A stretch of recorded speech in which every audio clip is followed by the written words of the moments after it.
Gold trusted gold buyers తాకట్టులో ఉన్న బంగారాన్ని విడిపించి ఈ రోజు ఉన్న మార్కెట్ ధరకే కొనబడును. మరిన్ని వివరాలకు సంప్రదించండి 7771077720. మనసు పట్టుకోవడానికి ఒక రూపం ఉందనుకోండి, మనసు పట్టుకుంటుంది. ఈశ్వరుడు నిర్గుణుడు, ఆయనకి రూపం లేదు అని నేను అన్నాను అనుకోండి, పట్టుకో అన్నాను అనుకోండి, ఎలా పట్టుకుంటుంది? ఓ రూపం లేదు పట్టుకో అంటే పట్టుకోలేదు. ఒక రూపాన్ని ఇచ్చారనుకోండి పట్టుకుంటుంది. అందుకని ఈశ్వరుడు ఏ రూపాన్నైనా తీసుకుంటుంటాడు. ఎందుకు తీసుకుంటాడంటే ఒక్కటే కారణం. ఆయనే చెప్పాడు, పరిత్రాణాయ సాధూనాం వినాశాయ చతుష్కృతాం ధర్మ సంస్థాపనార్థాయ సంభవామి యుగే యుగే. ఒక ఆయన అంటాడు, నేను ఇలా అయితే ఇటువంటి రూపం లోకంలో ఉండదు కాబట్టి నేను అటువంటి రూపం ఉంటే దాని చేతిలో చచ్చిపోతానంటాడు. గాలిన్ కుంభిని అగ్ని అంబువల ఆకాశస్థలిన్ దిక్కులం రేలం ఘస్రమలం తమప్రబల భూరిగ్రాహ వ్యాళాదిత్య నరాది జంతు కలహం వ్యాప్తిన్ సమస్త్రాస్త్ర శస్త్రాళిన్ మృత్యువులేని జీవనము లోకాధీశ ఇప్పించవే అంటాడు. రాత్రి కాదు పగల కాదు, ఇంట్లో కాదు బయట కాదు, తడిసిన దాంతో కాదు పొడి దాంతో కాదు, బతికున్న దాంతో కాదు, చచ్చిపోయిన దాంతో కాదు, పైన కాదు కింద కాదు, ఇంట్లో కాదు బయట కాదు, నరుడు కాదు మృగం కాదు, అలా ఉంటే దాంతో చచ్చిపోతానంటాడు. అలాంటిది లేదు కదా. ఇప్పుడు ఆయన ఏం చేస్తాడు? వేదాహమేతం పురుషం మహాంతం ఆదిత్యవర్ణం తమసస్వపారే సర్వాణి రూపాణి విచిత్య ధీర నామాని కృత్వాభివదన్యదాస్తే. ఇటు ఒక పక్కన రాక్షసుల్ని శిక్షించాలి, అధర్మాత్ముల్ని, నమ్ముకున్నవాణ్ణి నిలబెట్టాలి. కాబట్టి ఎక్కడున్నాడయా అటువంటి వాడు? ఉన్నాడు. ఇందుగలడందులేడని సందేహము వలదు చక్రి సర్వోపగతుండి ఎందెందు వెదకి చూచిన అందందే కలడు దానవగ్రని వింటే. ఇక్కడ అక్కడ ఏంటి అంతటా ఉన్నాడు. నేను అడిగినట్టుగా కనపడడుగా, అలాంటి వాడు లేడుగా. ఇది హిరణ్యకశిపుడి యొక్క ఆలోచన. ఇప్పుడు ఆయన ఏం చేశాడు? కింద కాదు మీద కాదు, తొడల మీద, ఇంట్లో కాదు బయట కాదు, గడప మీద, చచ్చిపోయింది కాదు బతికున్నది కాదు, కోస్తే బాధ లేదు, పెరుగుతోంది కాబట్టి జీవం ఉంది గోళ్ల చేత. నరుడు కాదు మృగం కాదు, నరసింహావతారం. పగలు కాదు రాత్రి కాదు, అసుర సంధ్య వేళ. ఇటువంటి స్వరూపంతో తొడల మీద పెట్టుకుని సంహరించాడు. ఇప్పుడు సంహరించిన స్వరూపం కేవలం హిరణ్యకశిప సంహారమేనా? నరసింహోపాసన చేస్తే మీకు జ్ఞానం కూడా ఇస్తుందా? పుణ్యాత్ముల్ని రక్షించింది, ధర్మాత్ముల్ని రక్షించింది, రాక్షసుల్ని సంహారం చేసింది. ఆ నరసింహావతారం యొక్క కాళ్ళు పట్టుకుంటే మీకు జ్ఞానం కూడా ఇస్తుంది. ఇప్పుడు ఈశ్వరుడికి ఒక రూపం ఎందుకు వచ్చింది? ఆయన సరదా పుట్టిపుచ్చుకున్నది ఏం కాదు. నేను ఇలా ఉంటాను, ఫెయిర్ అండ్ లవ్లీ రాష్ట్రం ఇలా ఒకసారి వస్తానని ఆయన ఏం అనలేదు. అలా వస్తే చచ్చిపోతానని ఓ వెర్రేలోడు అన్నాడు. అలాంటి వాడు లేడు కదా అనుకున్నాడు వాడు. అంటే అప్పుడు ఆయన ఆ రూపాన్ని పొందాడు. ఆయన ఎందుకు పొందగలడు అంటే అలా పొందగలిగినటువంటి పరబ్రహ్మం అది. బంగారం అంటూ ఉంటే ఏదైనా అవుతుందండి. ఉంగరం అవుతుంది, రేపు ఈ 2 ఉంగరాలు చెరిపించేసుకుంటే ఓ కంకణం అవుతుంది. ఆ కంకణం చెరిపేసుకుంటే 2 చెవులకి 2 నేను కుండలాలు చేయించుకోవచ్చు, 2 కుండలాలు చెరిపించేసుకుంటే మెళ్ళో గొలుసు చేసుకోవచ్చు. అబ్బో ఈయనకి చాలా ఉన్నాయని మీరు అనుకోవచ్చు, ఉన్నది ఆ కాస్త బంగారం కదా. కాబట్టి అసలు బంగారం ఉంటే ఎన్ని అయినా మారిపోతూ ఉంటుంది. ఈశ్వరుడు యొక్క స్థితి కూడా ఉంటే అది సత్, అది ఉంది కాబట్టి అది ఎన్నిటికైనా మారిపోతూ ఉంటుంది. ఇప్పుడు అలా మారిపోయేటటువంటి పరమేశ్వరుడు యొక్క నిర్గుణమైన స్వరూపాన్ని చేరుకోవడము అంటే దేన్ని పట్టుకుంటే, దేన్ని చూస్తుంటే, దేన్ని ధ్యానం చేస్తుంటే, దేన్ని ప్రార్థన చేస్తుంటే దానిలో కలిసిపోయి అది మీరైపోతారో, అది మీరు అది అయిపోయి అహం బ్రహ్మాస్మి అయిపోతారో, తత్వము అసి తత్వమసి అయిపోతారో, దాన్ని ప్రార్థనగా తీసుకొచ్చి నిలబెట్టడం జగద్గురువుగా శంకరాచార్యులు వారు సాధించినటువంటి మహోత్కృష్టమైన విజయం షట్పదిలో. అందుకని ఆయన ఒక మూర్తిని తీసుకొచ్చి అక్కడ పెట్టారు ఎదురుగుండా. ఈ మూర్తిని నేను ఉపాసన చేస్తున్నాను, పిలుస్తున్నాను ఈ ప్రార్థనలో అన్నాడు. నేను మీకు ఇంకా బాగా ఉదాహరణ చెప్పాలి అంటే రామకృష్ణ పరమహంస మాటల్లో అయితే ఒక చక్కెర బొమ్మ అని ఉంటుంది. మా చిన్నతనంలో ఇచ్చేవారు, ఇప్పుడు ఉన్నాయో లేదో నాకు తెలియదు. ఏవో పేరంటాలకు ఎడితే ఇస్తే ఆ కుక్కలు కోళ్ళు అన్ని తింటుండేవాడు. అంటే నిజంగా కుక్కలు కోళ్ళు తిన్నాడు వీడు అనుకునేరు. పంచదార బొమ్మలు చేసి ఇస్తుంటారు, కోళ్ళి బొమ్మలు అవి ఇస్తే ఆ కోడి బొమ్మగా ఆ ముక్కు ఏదో కనపడుతుంది. ఆ ముక్కు తీపే, కాళ్ళు తీపే, దాని పొట్ట తీపే. ఎందుకంటే ఉన్నది బంగారమే కానీ కోడి కాదు అందులో ఉన్నది. దంతువా దారు లేకపోతే దంత్యా దారువా అంటే దంతి అసత్యం, దారు సత్యం. ఒక కొయ్యలో ఏనుగుని తయారు చేశాడు ఒక ఆయన. మనవాడు చూసి అన్నాడు, నా తాతగారండి ఏనుగు అన్నాడు. తాతగారు అన్నాడు, నా కాదు నాన్న కొయ్యి అన్నాడు. మీ మొహం మీకేం తెలుసు? ఏనుగు ఇదిగో తొండం ఉందా, దంతాలున్నాయా, కాళ్ళున్నాయా, పొట్టుందా, తోకుందా, ఉన్నాయి. ఏనుగే నాన్న అవన్నీ కొయ్యా అంటాడు తాత. ఇది ఏనుగంటాడు మనవడు. నామరూపములను చూస్తున్నాడు మనవడు, పదార్థమును చూస్తున్నాడు తాత. ఇలా కొయ్యయందు దంతి అంటే దారువునందు దంతి వచ్చినట్టు, సువర్ణమునందు ఆభరణములు వచ్చినట్టు మనం కూడా నామరూపాత్మకంగా ఉన్న జగత్తు ఈశ్వరుడే అని తెలుసుకో అంటే అంత తొందరగా పట్టుకోలేము. కానీ ఒక పంచదారతో చేసినటువంటి బొమ్మ సముద్రపు యొక్క లోతు కనిపెడతానని ప్రయాణం మొదలెట్టింది అనుకోండి. ఇప్పుడు ఇది సముద్రపు తట్టడుక్కి వెళ్ళింది. బయటికి వచ్చి మీకు చెప్పడానికి ఇంకుంటుందా పంచదార బొమ్మ? కరిగిపోతుంది. షట్పదీ స్తోత్రం కూడా అంతే. మీరు ఈశ్వరుణ్ణి ఉద్దేశించి ప్రార్థన మొదలుపెట్టారనుకోండి, ఇందుకు ఈ స్థాయిలో ప్రార్థన కేవలము సుఖాలు కేవలం కోరికల కోసం చేయరు. ఈ స్థాయిలో కూడా ప్రార్థన ఉంటుంది. ఇది మీరు తెలుసుకోవాలి.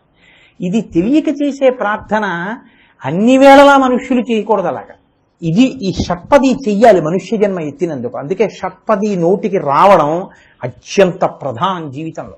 షట్పది రాదు నాకు నోటికి అన్నారనుకోండి, మనుష్య జన్మ యొక్క ప్రయోజనాన్ని సాధించుకోవడంలోనే ఎక్కడో పొరపాటు పడిపోయాడు అని గుర్తు. అంటే అసలు ఆ జన్మ ప్రయోజనం పోయినట్టే. మీకు ఎన్ని ప్రార్థనలు రానివ్వండి ఒకెత్తు, షట్పది రావడం ఒకెత్తు. నేను త్రికరణ శుద్ధిగా చెప్తున్నాను ఈ మాట. ఎందుకంటే శంకర భగవత్పాదులు అంత లోతైన భావములతో ఇచ్చారు ఆ ప్రార్థనని.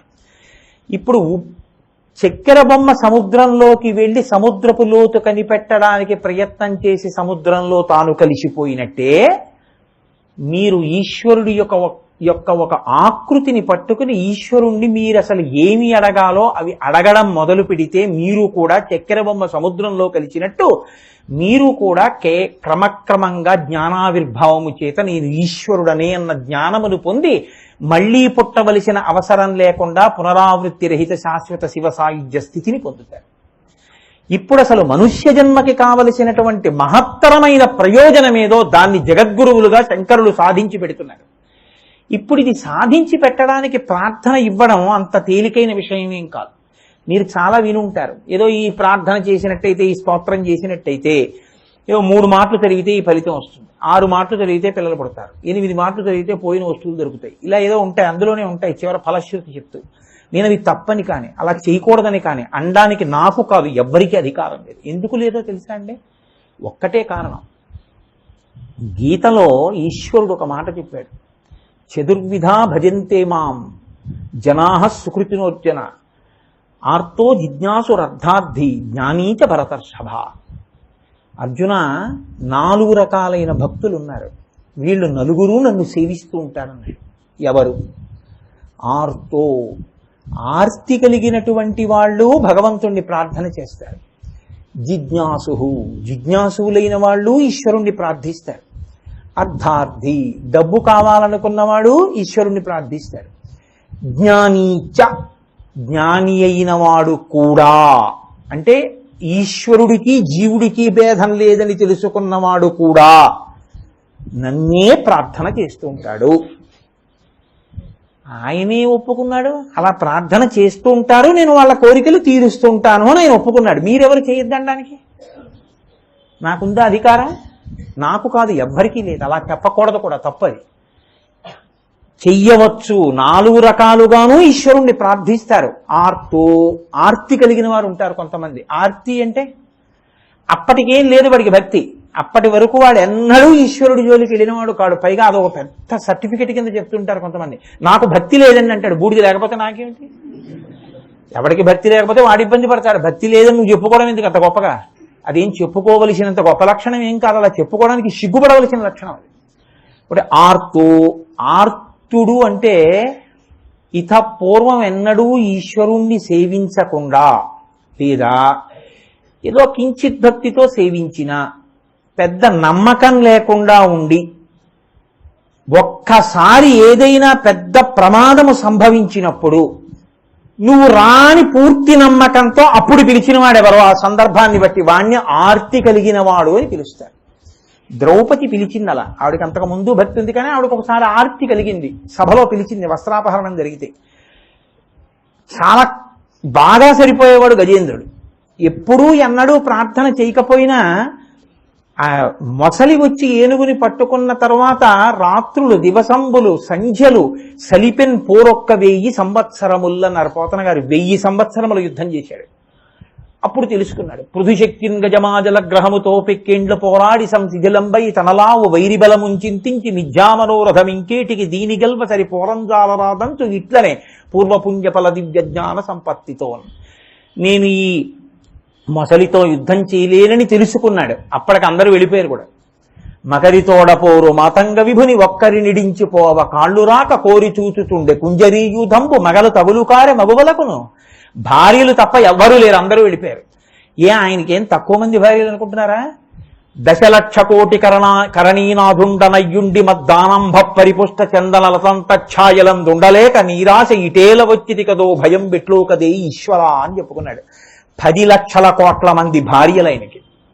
అంటే పిల్లలును సైన్యము పరివారం ఎంత ఉంటారో మీరు ఆలోచించండి. ఈ 10,00,00,000 మంది తోకలు వేస్తే మొక్కలు చచ్చిపోతుంది. కానీ వాళ్ళందరూ ఏం చేశారంటే గట్టెక్కారు. ఈయన ఒక్కడే యుద్ధం చేస్తున్నాడు.